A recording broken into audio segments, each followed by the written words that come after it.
হচ্ছে আগামী 6 ডিসেম্বর মুর্শিদাবাদের বেলডাঙ্গায় আপনারই একজন কলিগ তৃণমূল কংগ্রেসের সমর্থিত বিধায়ক হুমায়ুন কবির তিনি বাবরি মসজিদ উদ্বোধন করবেন। সেখানে আপনার ভাইজান আব্বাস সিদ্দিকেরও ইনভাইট করার কথা রয়েছে। আপনাকে যেটি বলেন সেখানে যাবেন বা মসজিদ সম্পর্কে কি বলবেন? দেখুন, কেউ মসজিদ করবেন, কেউ মন্দির করবেন, কেউ গির্জা করবেন, কেউ গুরুদুয়ারা করবেন।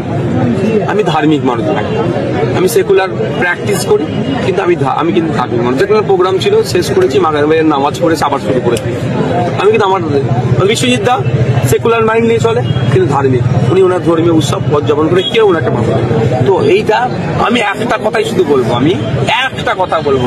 এতদিন পরে মুর্শিদাবাদে হসপিটাল হওয়া দরকার, ইউনিভার্সিটি হওয়া দরকার, দাবিটা খুব জোরে উঠছে। এইটা মুর্শিদাবাদের মানুষকে কাজে লাগাতে হবে যে সত্যি ইউনিভার্সিটি চাই, হসপিটাল চাই।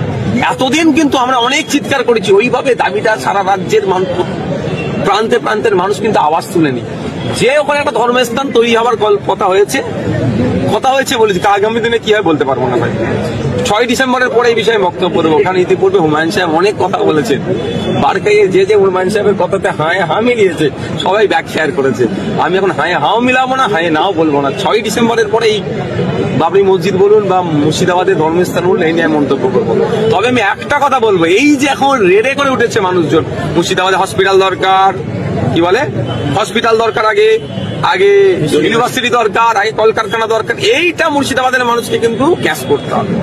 তৃণমূলীরা অনেক চিৎকাচাচি করছে, যদিও তৃণমূলের বিধায়ক হুমায়ুন কবির সাহেব, তৃণমূলীদের বলবো 6 তারিখের আগে আপনারা একটা শিলান্যাস করে দিন ইউনিভার্সিটি, ফুল প্লেজের মুর্শিদাবাদ ইউনিভার্সিটি। কেএন কলেজের ঐতিহ্য আছে, সেটাকে না ধ্বংস করে আলাদা একটা করে দিন।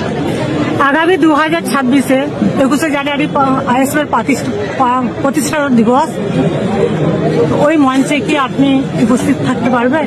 কারণ কোশ্চেন ওটা ল অ্যান্ড অর্ডারের ব্যাপার আছে। তবে আমি না থাকলে হাজারো লাখো নওশাদ সিদ্দিকী থাকবো, চিন্তা নেই, আমি এবারে থাকছি। বিশ্বজিৎ দাও থাকবে, একদম আমি থাকছি।